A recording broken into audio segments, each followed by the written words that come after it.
Thank you so much deputy chairman sir. Sir, वित्त मंत्री का लगातार ये 8वां बजट है, उन्होंने पेश किया है, मैं उनको बधाई देना चाहूँगी।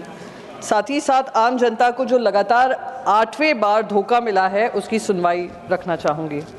धोखा सब शायद अच्छा, उनके साथ बदहाली सर, पार्लियामेंट्री है, बदहाली पार्लियामेंट्री है तो बदहाली अपेक्षा है पार्लियामेंट्री। हाँ, पार्लियामेंट्री बदहाली सर। सर, वित्त मंत्री ने जब बजट पेश किया, उन्होंने 12 लाख तक का इनकम टैक्स की राहत जनता को दी, उसका मैं स्वागत करती हूँ। पर ये जो 11 साल बाद मिडिल क्लास मध्यम वर्गीय लोगों की सुनवाई हुई है, जो हर बार उम्मीद से वित्त मंत्री की तरफ, बजट की तरफ देखते थे, पहला बजट हुआ, दूसरा बजट हुआ, तीसरे बजट से निर्मला सीतारमण जी ने कमान संभाली, पर उनकी सुनवाई कोई नहीं कर रहा था। ये जनता वही मध्यम वर्गीय का 240 का आंकड़ा जो है, उन्होंने उनको मजबूर कर दिया कि 12 लाख की राहत उनको मिले। तो मैं उसका स्वागत करना चाहती हूँ कि 240 पे आए तो शायद मध्यम वर्गीय लोगों की सुनवाई भी हुई, क्योंकि वो मध्यम वर्गीय लोग वो हैं जिन्होंने देखा 2,09,000 करोड़ लोगों का कॉर्पोरेट लोन वेव ऑफ कर रहे थे, राइट ऑफ कर रहे थे, राइट ऑफ। उन्होंने देखा 2024 में 1,70,000 crore corporate tax corporate loan waiver write off हो रहे थे, और वो फिर भी उम्मीद लगाए बैठे थे कि जनता, जो केंद्र सरकार है, उनको थोड़ी इनकम टैक्स की छूट देगी। फिर उन्होंने देखा हाई नेटवर्थ इंडिविजुअल्स देश छोड़कर बाहर जा रहे हैं, फिर भी वही मध्यम वर्गीय लोग हैं जो उम्मीद की आस लगाए बैठे, तो आज उनकी सुनवाई हुई है, मैं उसका स्वागत करती हूँ। सर, मैं महाराष्ट्र से आती हूँ। महाराष्ट्र में जो हम हर 100 रुपये का योगदान केंद्र में डालते हैं, हमें सिर्फ 7 रुपये वापस मिलता है। मुझे उसका कोई दिक्कत नहीं है, पूरा देश प्रगति करे और महाराष्ट्र के जो टैक्स कलेक्शन होता है, डायरेक्ट टैक्स कलेक्शन होता है, उससे पूरे देशवासियों को फ़ायदा मिले, विकास हो, प्रगति हो, उससे हमें कोई हर्ज नहीं है। पर सर, जिस तरीके से बजट का इस्तेमाल सिर्फ और सिर्फ इलेक्शन पर्पस से करने लग गए हैं, उससे मुझे तकलीफ होती है। सर, मैं महाराष्ट्र से आती हूँ। मुझे बिहार को जो भी अनाउंसमेंट्स हुए हैं, खुद संजय यादव जी ने कहा, जो भी अनाउंसमेंट हुए हैं, कोई भी धरातल पे तब्दीली नहीं होती है। हर साल बजट पे अनाउंसमेंट होता है। प्लीज, तो आप करेक्ट कर देना जब आपका समय आए। सर, उन्होंने इस बजट में न्यू कनाल प्रोजेक्ट्स अप्रूव किए हैं बिहार के लिए।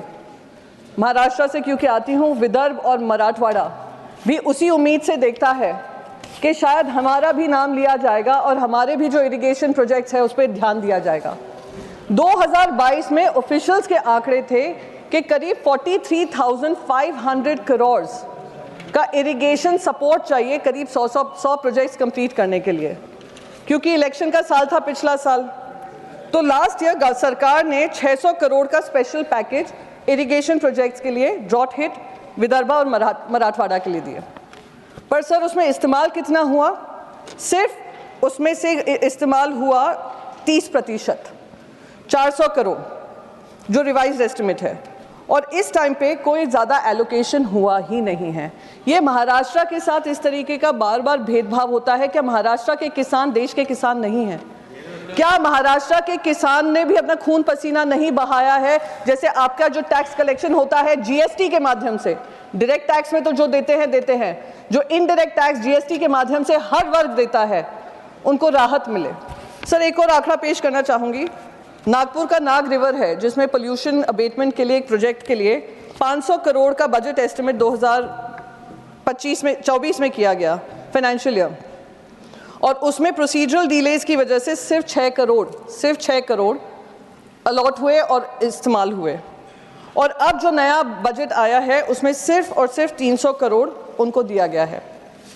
सर, मखाना बोर्ड की बात हुई, इंस्टीट्यूशनल एड्स की बात हुई, फूड टेक्नोलॉजी इंस्टीट्यूट की बात हुई, increasing seats in IIT Patna की बात हुई, national institute of industrial engineering Mumbai को IIM बना दिया है, पर उसके लिए बजट का कोई आवंटन नहीं किया गया है।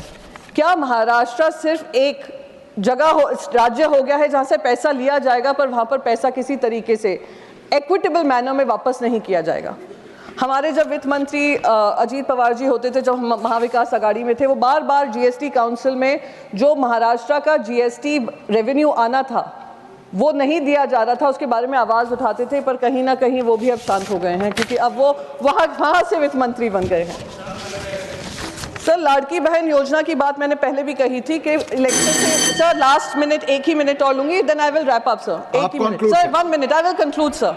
लाड़की बहन योजना में भी 60 लाख महिलाओं को उससे अब वंचित किया जा रहा है। साथ ही साथ जो स्कीम्स अनाउंस की थी उनको भी खत्म करने का काम किया जा रहा है। तो ये देश के साथ, महाराष्ट्र के साथ नाइंसाफी है सर। इन्हीं शब्दों के साथ मैं अपनी बात को खत्म करती हूँ। Thank you so much. जय महाराष्ट्र, जय हिंद।